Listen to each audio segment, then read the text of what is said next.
இவங்க குடும்பத்துக்கு கொண்டாட்டம் கொண்டாட்டம். தங்கமயிலில் குவிந்ததடா வண்டாட்டம் ஆடி கொண்டாட்டம். தங்கமயில் ஜுவல்லரி. தங்கம் வாங்க தங்கமயிலுக்கு வாங்க. Adisia One World Kalapatti. Premium villa plots with world class amenities.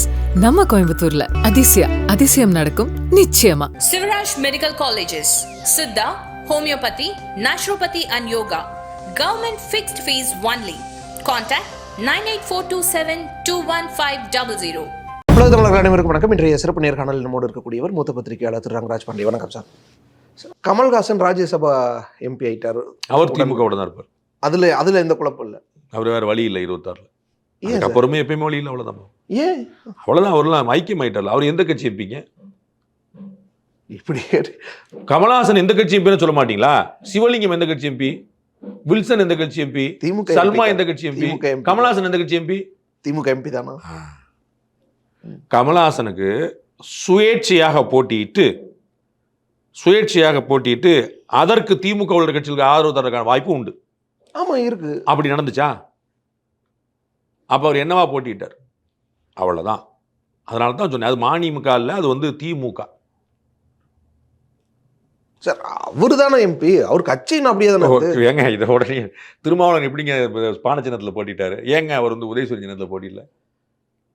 ஏன்னா அவரு நான் உதயசூரியன் இல்லை, நான் திமுக இல்லை, நான் விடுதலை சிறுத்தைகள் தலைவர்னு காட்டுறேன். இவர் ஏங்க அதில் போட்டிட்டாரு சொல்லுங்க. நானே லிப் மூமெண்ட் கொடுத்துருவா? அவ்வளோதான். ஸோ ஒரு கட்சி தலைவரை இன்னொரு சின்னத்தில் போட்டிட்டாருங்கிறப்ப அங்கே பேசுறதுக்கு என்ன இருக்கு? பட் இங்கே சின்னம் அந்த மாதிரிலாம் இது பெருசாக யாரும் கவனிக்க மாட்டாங்கல்ல சார். அதெல்லாம் நீங்கள் நினச்சிட்டு இருக்கீங்க. மக்களை நீங்கள் எல்லாம் முட்டாள் நினச்சிட்டு இருக்கீங்க. மக்கள் இல்லை சார். ஆமாம், கவனிக்க மாட்டாங்க. நீ தேவேந்திரன் கவனிக்க மாட்டாரு. தேவேந்திரன் இந்த பக்கம் பார்க்க மாட்டார்ல, ஏன் இந்த பக்கமே திரும்ப மாட்டார்ல. அப்படியே எபவுட்டா அந்த பக்கம் தான் திரும்பி போவார். அவர் இந்த பக்கம் பார்க்க மாட்டார்ல. இல்லை சார், ராஜ்யசபாவை பொறுத்தளவு அப்படி கட்சிகளாக பார்க்க மாட்டாங்கல்ல. நான் சொன்ன வாய்ப்பு இருந்துச்சா இல்லையா? இருந்துச்சு. திரு கமல்ஹாசன் சுயேட்சையாக போட்டியிடுகிறார். 4 பேர் தேர்ந்தெடுக்கப்பட வாய்ப்பு. 3 பேர் திமுகலேருந்து வந்துட்டாங்க. 4வது ஒருத்தர் தான் வேட்புமனு தாக்கல் பண்ணியிருக்கிறார். அவரை ஏற்பாங்களா மாட்டாங்களா? அவர் கர்நாடகாவில் 100 முறை சுயேட்சை வேட்பாளர் ராஜ்யசபாவுக்கு போயிருக்காங்க. ஏசி முத்தியாலேருந்து பல செட்டியார்லேருந்து பல பேர் போயிருக்காங்க. ராஜீவ் சந்திரசேகர்லேருந்து பல பேர் கர்நாடகா சுயேட்சையா, கட்சி கிடையாது. அப்படி நீங்கள் வந்திருக்கலாம்ல. அப்போ நீங்கள் சொல்லலாம் மக்கள் நீதி மையம் தலைவர் கமல்ஹாசன். இப்போ திமுக எம்பி கமல்ஹாசன் தானே சொல்லணும்.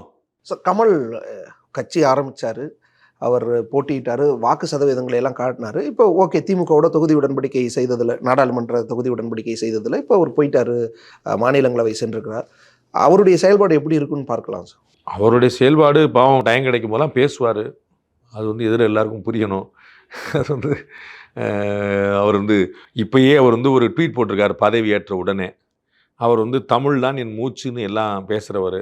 எடுத்த உடனே இந்திய குடிமக்களை அப்படின்னு முதல் வார்த்தை போட்டு அப்புறம் தான் தமிழ் குடிமக்களேன்னு 2வது வார்த்தை போடுறாரு. நானே தமிழ் குடிமக்களையும் தான் முதல் வார்த்தை போட்டிருப்பேன், அப்புறம் 2வது வார்த்தை தான் இந்திய குடிமக்களையும் போட்டிருப்பேன். ஏனென்றால் நான் ராஜ்யசபா எம்பி அப்படின்றாரு. நான் மினிஸ்டர் எம்பி ஃபார் ஸ்டேட் அப்படின்றாரு. ஆனால் தமிழ்நாட்டில் தான் தேர்ந்தெடுக்கப்பட்டிருக்காரு. அவர் நியமன எம்பி கிடையாது. நம்ம வேறு யாராவது ஒருத்தர் மாதிரி நியமன எம்பியாக இருந்திருந்தாங்கன்னா நம்ம வந்து ஸ்டேட் கிடையாதுங்க அப்படின்னு சொல்லி நம்ம இவர் இளையராஜா இருக்கிறார், அவர் வந்து பிரசிடென்ட் நாமினி. அப்போ அவருக்கு வந்து ஒரு பர்டிகுலமான தமிழுக்கு சொந்தமாக இருந்தாலும் சொல்லிக்கலாம். கலைக்கு தமிழ்நாட்டிலேருந்து போய் தேர்ந்தெடுத்துட்டு 2வது வரி போடுறாரு.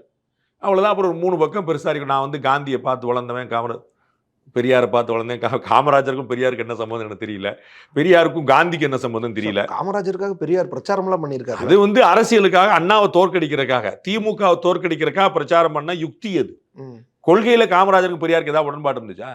காங்கிரஸ் வந்து வெளியேறிய தலைவர் பெரியார், காங்கிரஸை கண்ணாபின்னான்னு திட்டிய தலைவர். காந்தியை பெரியார் மதிச்சாரா? இந்த காம்போவே உங்களுக்கு காமெடியா இல்லையா? பெரியார், காமராஜர், பெரியார், காந்தி 3 பேருக்கும் நான் வந்து அவரோட வலியுறுத்துறேன்னு என்ன இதாக கணக்கு இருக்கா? சும்மா நம்ம திரு விஜய் வந்து சமூகத்துக்கு ஒரு தலைவர்னு வச்சுக்கிட்ட மாதிரி வந்து அப்படி சும்மா எல்லா பக்கம் போயிடும், எதெல்லாம் பாப்புலர் இருக்கும்னு வச்சுக்கணும். ஆனால் நல்ல மனுஷன் உண்மையிலே சொல்லணும், திரு கமல்ஹாசனை பொறுத்தளவுக்கு அவர் காந்தியை விட்டு கொடுக்காம இருக்கார். அதை நான் வந்து மனசாரா சொல்லணும். அதில் வந்து எனக்கு எப்பயுமே ஒரு காந்தியை பிடிச்சிக்கூடாது. காந்தியோடைய எம்சி, காந்தியோடைய பாலிசி அது வந்து எப்பயுமே பிடிச்சிக்கூடாது. பட் வந்து ஒரு கொள்கை முரண் அவர் என்ன செய்வார் பாவம். எல்லா கட்சிகளும் அப்படிதானே சார். மாற்றுக் கட்சி தலைவர்களே இப்போ கொண்டாடுறாங்களா, அவங்களுடைய செயல்பாடுகளை எல்லாம் தூக்கி பிடிப்பாங்கல்ல. வல்லபாய் பட்டேலுக்கு பெரிய சிலை வச்சாங்க. பிஜேபியும் மாற்றுக் கட்சி தலைவர் தூக்கி பிடிச்ச ஒரு வரலாறு சொல்லுங்க. வல்லபாய் பட்டேலுக்கு பிஜேபி செலவு வைக்கிறதா இருக்கட்டும். வல்லபாய் பட்டேல் தேசிய தலைவருங்க. அது வந்து நீங்க வந்து கட்சி தலைவர்னு சொல்லக்கூடாதுங்க. காமராஜரும் அம்பேத்கர் எந்த கட்சி தலைவர்? காமராஜரும் தேசிய. காமராஜர் வந்து தமிழ்நாட்டுல காங்கிரஸ்ல இருந்து வரலங்க. நீங்க வந்து தமிழ்நாட்டு அடையாளமா பெரியார சொல்றீங்கல்ல, நீங்க அடையாளம் எப்படி படுத்துறீங்க பார்க்கணும்ல. நீங்க அம்பேத்கர் காங்கிரஸா? அம்பேத்கர் காங்கிரஸா தெரியுமா? இல்லை சார். அதான் பார்த்து காங்கிரஸ் எதிர்த்தவர், காங்கிரஸ் அவரை ஒழிக்க ட்ரை பண்ணுச்சு. உங்க தகவலுக்காக அம்பேத்கர் அதான் சொல்றேன். போக வர இடம்லாம் பாருங்க, பெரிய வார்த்தை சொல்லிட்டீங்க உங்க வாயால பாருங்க. போற வர இடமெல்லாம் அம்பேத்கர் தூக்கி பிடிச்சிட்டு இருக்கிறாரு திரு ராகுல் காந்தி. பாவம் அவர் சொல்லிட்டாரு, எங்க ஜாதிவாரி கணக்கு அவங்க வந்து எவ்வளவு தர்ம சங்கங்களை சந்திக்கிறாங்கன்னு பாருங்க. அரசியல்வாதிகள் ஓபிசி மாநாடு நடத்துது டெல்லியில, சரிங்களா? அதுல ராகுல் காந்தி பேசுறாரு, ஜாதிவாரி கணக்கெடுப்பு நடத்தாமல் விட மாட்டேன் அப்படின்னு. அவருக்கே மனசாட்சி உறுத்துது. ஏன்னா எதிர இருக்க பூரா ஓபிசி மாநாடு, அவங்க பூரா சமூகத்தை தான். காங்கிரஸ் இருக்கும்போது ஏன் நடத்தலன்னு உங்களுக்கு ஒரு கேள்வி வரலாம். அதற்கு நான் தான் பொறுப்பு. நான் எங்கள் கட்சியை சொல்ல மாட்டேன். தியாகம், புரியுங்களா? இவ்வளோதான் உறுத்தும் உங்களுக்கு. நீங்கள் ஏன் செய்யலைங்கிற கேள்வி உறுத்தும். அது தன்னால் மாட்டுவீங்க, தன்னால் எக்ஸ்போஸ் ஆவீங்க, பப்ளிக் உங்களை எக்ஸ்போஸ் பண்ணுவாங்க. அந்தந்த மாநிலங்களினுடைய பெரிய தலைவர்கள் அவங்க எந்த கட்சியும் பெரும்பாலும் காங்கிரஸாக தான் இருக்காங்க. அவங்களும் அந்தந்த மாநில கட்சிகளும் அல்லது பிஜேபி மாதிரியான கட்சிகளும் தூக்கி பிடிக்க தானே செய்கிறாங்க. காமராஜரை தமிழ்நாட்டில் பாஜகவினருமே கொண்டாடுறாங்க. சார், அற்ப அரசியலுக்காக பண்ணக்கூடியது வந்து கட்சியவே வீழ்த்தும். திராவிட முன்னேற்ற கழகத்துடைய அமைச்சர் அண்ணன் தங்கம் தென்னரசு தமிழகத்துக்கு நரேந்திர மோடி வருவது பெருமை என்கிறார். அண்ணன் செல்வ சரிங்க பிரதமர் இல்ல சார், செல்வ பெருந்தகை கருப்பு கொடி காட்டுவேன். இதுதான் எக்ஸ்போஸ் ஆவேன். அதான் சொல்லுங்க. ஏன் தமிழ்நாட்டின் பெருமை நீங்க தூக்கி பிடிச்சீங்களா? காங்கிரஸ் கட்சியில நீங்க தமிழர் இல்லையா? ராஜராஜ சோழன் தமிழர் இல்லையா? நீங்க தூக்கி பிடிச்சி ஏதாவது செஞ்சிருக்கீங்களா? ஒண்ணு செஞ்சிருக்கீங்களா? ராஜராஜ சோழனுக்கு இந்த 75 வருஷம் காங்கிரஸ் ஆட்சியில நீங்க என்ன ஒண்ணு செஞ்சேன்னு சொல்லுங்க. அதை சொல்லுங்க. இன்னைக்கு விட்டுருங்க. நேத்து முந்தா நேத்து போன வாரம் மன்மோகன் சிங் இருக்கும்போது, நரசிம்மராவ் இருக்கும்போது, ராஜீவ் காந்தி இருக்கும்போது, இந்திரா காந்தி இருக்கும்போது, நேரு இருக்கும்போது ஒண்ணு செஞ்சேன்னு சொல்லுங்க. செய்யறதுக்கு ஒருத்தர் வர்றாரு, கருப்பு கொடி பிடிப்போம்ன்றீங்க. இதுதான் சொல்லிருக்கேன் அற்ப அரசியல். நீங்க வந்து இதுல லாக்காய் நீங்க ஒரு கட்சி எக்ஸ்போஸ் பண்ண போறீங்க சார். அப்போ ஒட்டுமொத்தமாக கமலினுடைய செயல்பாடு பொறுத்து தான் பார்க்கணும். இப்போ தானே எம்பியா இருக்காரு. நான் வந்து அவர் நிறைய விஷயங்களுக்கு குரல் கொடுப்பாரு. ஆனால் அவர் டிஎம்கே எம்பியா இருக்கிறதுனால டிஎம்கேட புரோட்டோகால்குள்ளே தான் போயானோம். அவர் டிஎம்கேட கொறடா உத்தரவுக்குள்ளே தான் போயானோம். திமுகவுக்கு எப்பப்பெல்லாம் வாய்ப்பு கிடைக்குங்கிறத பார்க்கணும். அதில் இவருக்கு எப்போ வாய்ப்பு கிடைக்குன்னு பார்க்கணும். ஏன்னா கவிஞர் சல்மாவுக்கு கொடுப்பாங்க, திருச்சி சிவா கொடுப்பாங்க, வில்சன் கொடுப்பாங்க, சிவலிங்கத்துக்கு ஒரு தடவை கொடுக்கணும், இப்படி எல்லாருக்குமே கொடுப்பாங்க. ஸோ எல்லாத்தையும் கொடுத்துட மாட்டாங்க. அவங்க கட்சியிலேயே இருக்கிறவங்க பார்க்கணும்ல. அப்போ அந்த ரேண்டமாக தான் அந்த வாய்ப்பு ரொம்ப அரிதாக தான் வரும். ஆர்ப்பாட்டம் போராட்டம் பண்ணிக்கலாம், அதுக்கு முதல்ல இவர் போகணும். ஸோ அதெல்லாம் நீங்கள் எல்லா இடத்துலையும் கலந்துப்பாங்கன்னு எதிர்பார்க்க முடியாது. நீங்கள் லதா மங்கேஷ்கரோ இளையராஜாவோ இவங்களாம் வந்து நியமனம் சார். சரிங்க, அதாங்க நான் சொல்ல வரும். இந்த மாதிரி செலிபிரிட்டி எம்பிஸ் எல்லாமே போவாங்கன்னு சொல்லுவோம். டெண்டுல்கர் இவங்கெல்லாம் வந்து எல்லா இடத்துலையும் போவாங்கன்னு சொல்ல முடியாது.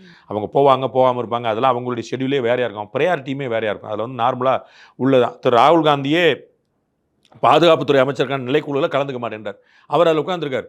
ஆபரேஷன் சிந்தூர் பற்றி கம்ப்ளைண்ட் பண்ணுறாரு, டொனால்டு ட்ரம்ப். அந்த நிலைக்குழு கூட்டம் நடக்குது, அதுக்கு போக மாட்டார். 80% கூட்டத்துக்கு போகல. 10 கூட நடந்திருக்கு, 8 கூட்டத்துக்கு போல 2 கூட தான் போயிருக்காரு மொத்தத்துக்கு. அவங்கெல்லாம் சொல்லுவாங்க, செய்ய மாட்டாங்க. அதனால ஸோ இவர் முதல்ல கலந்துக்கணும். அதுக்கப்புறம் இவங்க கட்சிக்கு சந்தர்ப்பம் கிடைக்கணும். அந்த கட்சியிலேருந்து இவருக்கு அலாட் பண்ணணும். அப்போ தான் இவர் எதாவது பேசுகிறாரு. ஆர்ப்பாட்டத்தில் கூட்டத்தில் நிற்கிறது பாவம் 543 ஒருத்தராக நிற்கிறதுல நோ கமெண்ட்ஸ். இப்போ கட்சியோட செயல்பாடு சார், மக்கள் நீதி மையம் கட்சியினுடைய அது உண்மை திமுகவோட செயல்படுதாங்க. அதில் வந்து ஒன்றுமே இல்லையே. மக்கள் நீதி மையத்தில் ஒரு 3 தலைவர் பேர் சொல்லுங்கள் சார். கேமரா ஓடிட்டு இருக்காங்க சார். கட் பண்ணிடுவீங்களா? இல்லை சார், உங்களுடைய பாஸ் நிறைய பேர் இருக்காங்க. தலைவர்கள் தானே. சரி, விஷயத்துக்கு வந்துடலாம் சார். அப்போ இது விஷயம் இல்லைங்களா? நீங்க மானியமா செயல்பாடு எப்படி இருக்குன்னா இதுதான் பதில், வேற ஒண்ணுமே இல்லை. சட்டமன்ற தேர்தலில் அதிமுகல ஒரு 3 தலைவர் பேர் சொன்னா உங்களால சொல்ல முடியுமா? முடியாது சார். முடியுமா? முடியாதா? 30 சொல்லலாம் சார். திமுகல சொல்லலாம் சார். விடுதலை சிறுத்தைகள்ல, பாமகல. அது இவ்வளவுதாங்க எளிமையான கேள்விங்க. நீங்க வேற ஒண்ணுமே இல்லைங்க. எளிமையான. மதிமுக சொல்லுங்க ஒரு 3 தலைவர், அப்பாவும் பிள்ளையும் தவிர. மல்லை சத்தியா போய் இருக்கிற தலைவர் சொல்லுங்க. இவ்வளவுதான். உங்களுக்கு புரியுதா? உங்களுக்கு நான் என்ன சொல்றேன்னு? நான் யாரையும் விமர்சனம் பண்ணலங்க, நிதர்சனத்தை புரிய வைக்கிறேங்க. யார் இருக்கான்னு சொல்லுங்க. ஒரு 4 தலைவர் தான். இப்போ KN இருக்காருன்னா திருச்சியில் சண்டை போடுவார்லங்க, பொன்முடி இருக்காருன்னா விழுப்புரத்தில் சண்டை போடுவார்ல, வேலூர் இருக்காருன்னா திருவண்ணாமலையில் நிற்பார்ல, கடம்பூர் ராஜனா கோயில்பட்டியில் நிற்பார்ல, செல்லூர் ராஜனா மதுரையில் நிற்பார். அந்த இடத்துல ஒரு ஹோல்டு இருக்குல்ல. எங்க ஊருக்கு ஏடிஎம்கே வந்து யாரா காப்பாற்றணும், நான் ஏன் தொகுதியை காப்பாற்றணும் ஒருத்தர் இருப்பார்ல, அந்தந்த கட்சியோட. அப்படி ஒவ்வொரு ஹோல்டு யாருங்க மதிமுகலையோ மாநிமாலையோ சொல்லுங்கன்ற நான். சார், எப்படியும் எம்எல்ஏ சீட் கிடைக்கும்ல 26 தேர்தலில்? திமுக சின்னத்தில் தான் கிடைக்கும். திமுக மதிமுகக்கே அதான் கதி. அப்புறம் உங்களுக்கு நான் தனியாக பேசலாம். உங்க தலைவருக்கே அதான் கதி, அப்புறம் நான் தனியாவா? தலைவரே அதெல்லாம் இருக்காரு. அப்புறம் உங்களுக்கு தனியாக டார்ச் லைட் சின்னம் கொடுப்பாங்களா சார்? அது பிராண்ட் இல்லை சார் அவங்க கட்சியோட. கேளுங்க, அவன் கேட்பாரான்னு கேளுங்க. முதல்ல நாட்டுக்காக அதை கேட்பாரான்னு கேளுங்க. போயிட்டு வந்து திரும்பி சொன்னார்ல, நாட்டுக்காக இங்கே வந்தேன் அப்படின்னார்ல, நாட்டுக்காக சொந்த சின்னத்தில் நிற்பாரான்னு கேளுங்க. சொந்த சின்னத்தில் அவர் நின்னாரான்னு கேளுங்க. அல்டிமேட்லி சார் இப்போ ரஜினிகாந்த் அரசியலுக்கு வரேன்னு அறிவித்த பிறகு கமல் வந்தார், நிறைய திரைப்பிரபலங்கள் அதற்கு பிறகுலாம் கட்சிகள்லாம் பலரும் இந்த ஒரு கடந்த 10 வருஷங்களில் ட்ரை பண்ணாங்க. அதில் இப்போ கமல் ஒரு எம்பியே ஆயிட்டாரு அப்படிங்கிறது ஒரு வெற்றியாக பார்க்கலாமா? இது திமுகவுடைய தயவு தானேங்க. மக்களை சந்தித்து தேர்தலை நின்று தனித்து வென்றிருந்தாருன்னு அது வெற்றிங்க. தேசிய முற்போக்கு திராவிட கழகம் பெற்றது வெற்றிங்க. அவர் தனித்து நின்று சொந்தமாக நின்று எம்எல்ஏ ஆனாருங்க. பாஜக சொந்தமாக 96 எம்எல்ஏ ஆச்சுங்க, யாருடைய தயவும் இல்லாமல். 2014 தன் தலைமையில் கூட்டணி அமைச்சு 3 எம்பி வாங்கிச்சுங்க. 2024 தன் தலைமையில் கூட்டணி அமைச்சு 18% ஓட்டு வாங்கிச்சுங்க. அப்போ நம்ம வெற்றி சொல்லலாம், கிரெடிட் கொடுக்கலாங்க. உங்களோட தேவையில் நான் உட்காந்து எப்படிங்க சொல்லுவேன்? அதனால தானேங்க விடுதலை சிறுத்தைகளுடைய தலைவர் திருமாவளவன் பானை சின்னத்தில் நின்னாரு. இப்போ 2 பேருமே நின்னாங்க. போன தேர்தலில் ஒருத்தர் பானை சின்னம், ஒருத்தர் உதயசூரியன் சின்னம். அப்போ தேர்தல் வழக்கே நடந்துச்சுலங்க. ரவிக்குமார் வந்து எந்த கட்சியுடைய பொதுச் செயலாளர், எந்த கட்சியில் இருக்கிறார், மெம்பர் வந்து டிஎம்கேங்க அவர் இதற்கு முந்தைய தேர்தலில். அதுதானங்க பிரச்சனை. அப்போ இவர் வந்து எம்பி ஆகிட்டார், ஒரு வெற்றின்னு நீங்கள் எப்படி சொல்லிங்க? மக்களை சந்தித்து தேர்தலை நின்று வெற்றி பெற்றிருந்தாருன்னு சொல்லலாங்க. அவர் கூட்டணி தயவோட நின்று கூட்டணி சின்னத்தில் நின்று சொந்தமாக ஒரு எம்எல்ஏ அவருடைய ஓட்டு தான் விழுந்துச்சா? இப்போ விடுதலை சிறுத்தைகள் சொல்லுது திமுக உள்ள 4 ஓட்டில் ஏன் ஓட்டு ஒன்றா இருக்குன்னு நான் பார்க்க உறுதிப்படுத்தணும். அது என்னென்னா, நீங்கள் வந்து அவர் 25% ஷேர் கேட்குறாரு அப்படின்னு ஒரு கோல் முட்டிக்கலாம். அவ்வளோ உழைப்பென்னு ஒரு பெருமையாக பார்த்துக்கலாம், ரைட்ங்களா? அதை மாதிரி இவரை சொல்லுங்க. ராஜ்யசபா இவர் ஆனல இவருடைய ஓட்டு எவ்வளோ இருக்கு? எம்எல்ஏ யாரும் இல்லை சார். அதை தானங்க சொல்லிட்டு இருக்க. அப்போ நீங்கள் வெற்றின்றீங்க. ஆனால் 24 தேர்தலில் நீங்கள் எல்லாம் ஜெயிக்கிறதுக்கு நான் உடன் நின்னேன், உங்களுக்காக பிரச்சாரம் பண்ணேன், என் ஆதரவு உங்களுக்கெல்லாம் வந்துச்சு, என் ஓட்டு உங்களுக்கெல்லாம் வந்துச்சுன்னு சொல்லல. என் ஓட்டு என் ஆதரவுன்னு எவ்வளோன்னு தெரியணும்ல, ஒரு ஸ்கேல் இருக்கணும்லங்க, ஒரு ஸ்கேல் இருக்கணும்ல. இன்னைக்கு தேமுதிகக்கு 18% ஓட்டு இருக்கு, நம்புவீங்கல்ல? பதில் சொல்லுங்க சார். எப்படி சார் 18? அதைத்தான் ஒரு ஸ்கேல் வேணும்ல. அப்ப கடைசியா வாங்கினது எவ்வளவு, கூட்டணியில் வாங்கினது ஏதோ ஒரு அளவு சொல்லணும். உங்களுடைய பீக்காக சொல்லணும்ல, ஏதோ ஒன்று சொல்லணும்ல. 5% கிட்ட வாங்கினாங்கல்ல சார் எப்ப? 19. அவ்வளவுதான். அப்புறம் 5 7 ஆயிரத்து 7 10 இருக்கணும்ல, குறைஞ்சிருச்சு. அதுக்கப்புறம் விடுங்க, பாவம் தலை நல்ல மனுஷன். ஓகே சார், மக்கள் நீதி மையத்துக்கு அல்லது கமல்ஹாசனுக்கு அவங்க அரசியல் ஓகே, திமுகவுடைய அவர்கள் ஒரு பொதுக்கூட்டம் போட முடியுமா சார்? ஒரு ஆர்ப்பாட்டம், ஒரு பேரணி, ஒரு மாநாடு. கமல் கூட்டினா கூடாதா? கூடிச்சா? கூட்டியிருக்காரா? அதுக்கு வந்து பின்னாடி நிறைய இருக்கு சார். எவ்வளோ செலவு பண்ணணும் தெரியுமா? எவ்வளோ திரட்டணும் தெரியுமா? எவ்வளோ ஆர்கனைசேஷன் செய்யணும் தெரியுமா? எவ்வளோ ஸ்ட்ரக்சரலாக எவ்வளோ செய்யணும் தெரியுமா? அவர் கடைசியாக கமல் வந்து ஒரு மாநாடு எப்போ கூட்டான்னு சொல்லுங்க. கடைசியாக ஒரு பேரணி நினைவுபடுத்துங்க. வேண்டாம் சார், கடைசியாக ஒரு பொதுக்கூட்டம் சொல்லுங்க, பப்ளிக்ல ஒரு மீட்டிங் சொல்லுங்க. கடைசியாக நடத்தின பூரா உள்ளரங்க கூட்டம் சார். நானே 1000 பேர் வச்சு 100 கூட்டம் போட்டிருக்கேன். 1000 பேர் ஒரு கூட்டத்துக்கு 100 கூட்டம் போட்டிருக்கேன். தமிழ்நாடு முழுக்க போட்டிருக்கேன். ஒரு ஊர்ல போடல, தமிழ்நாடு முழுக்க போட்டிருக்கேன். திருப்பூர்ல, சேலத்துல, திருநெல்வேலியில எங்கெங்கயோ போட்டிருக்கேன். Secondary cities, third. என்ன சார் நீங்க என்ன சொல்லிட்டு இருக்கீங்க? அண்ணன் எப்ப போட்டாருன்னு சொல்லுங்க. ஒரு கூட்டம். திமுக கூட்டணிக்கு சார் அவர் எம்பி ஆனதும் மக்கள் நீதி மையம் திமுகவுக்கு ஒரு கௌரவம். எங்களை எதிர்ப்பார் இல்லை. டிவியை உடைச்சவங்க கூட எங்க கூட தான் நிக்கிறாங்க. இவ்வளவுதான், வேற ஒண்ணுமே கிடையாது.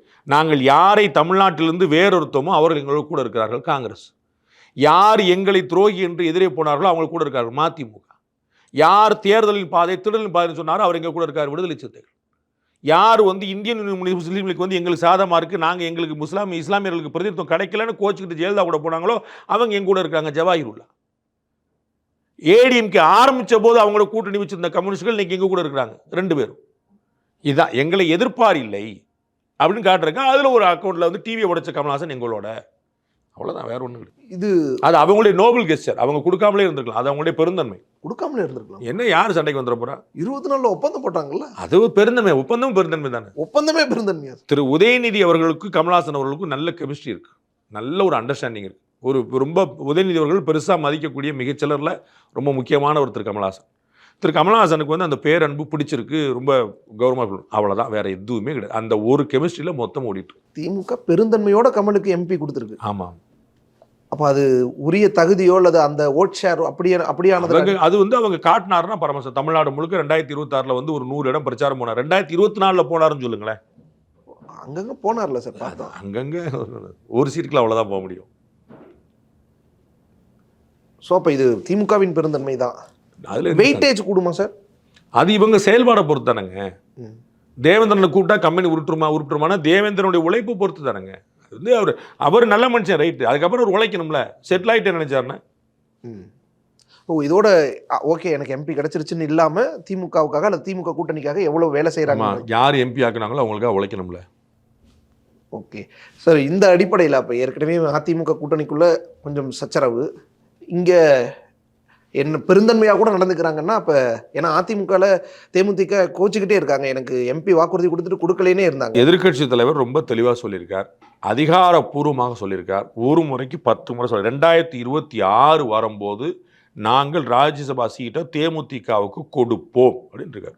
பிரேமலதா ஆனால் அதை மறுக்கிறாங்களே, எனக்கு இப்பயே கொடுக்குறேன்னாங்க. மறுக்கலை, இப்போ கொடுத்துருந்தா சரியாக இருந்திருக்கும். அதுதான் வந்து துரை வைகோ சொன்னார், எங்களுக்கு கொடுப்போம்னு பெருந்தலைவர்கள் சொன்னாங்க, வைகோ வந்து எக்ஸ்டெண்ட் ஆகிறாருன்னு பெருந்தலைவர் சொன்னாங்க, எழுதி கொடுங்கன்னு கேட்டால் நமக்குள்ளே என்னங்கன்னு சொல்லி சொன்னாங்க. இல்லைங்க அப்புறம் பேச்சு பாருங்க, இல்லைங்க ரொம்ப நாள் இருக்குங்க பார்த்துலாம் சொன்னாங்க. இது அவர் ஓப்பன் ஸ்டேட்மெண்ட் இருக்குது. அப்போ அது துரோகம் இல்லையா? எடப்பாடி பழனிசாமி பிரேமலதா அவர்களுக்கு துரோகம் பண்ணிட்டார் அப்படின்னா துரை வைகோ சொல்கிறது வைகோக்கு திமுக துரோகம் பண்ணலையா? அவர் ஓப்பனாக சொல்லியிருக்காரா சொல்லலையா? ஸோ இப்போ இந்த அடிப்படையில் சார் 2 கூட்டணியும் எப்படி இருக்கிறதா பார்க்கலாம் சார் இன்னைக்கு இருக்கிற நிலைமையில்? ஏடிஎம்கே கூட்டணி வளர்கிறது, அது திமுக வெல்லும் அளவுக்கு வளர்கிறதான்னு பார்க்கணும்.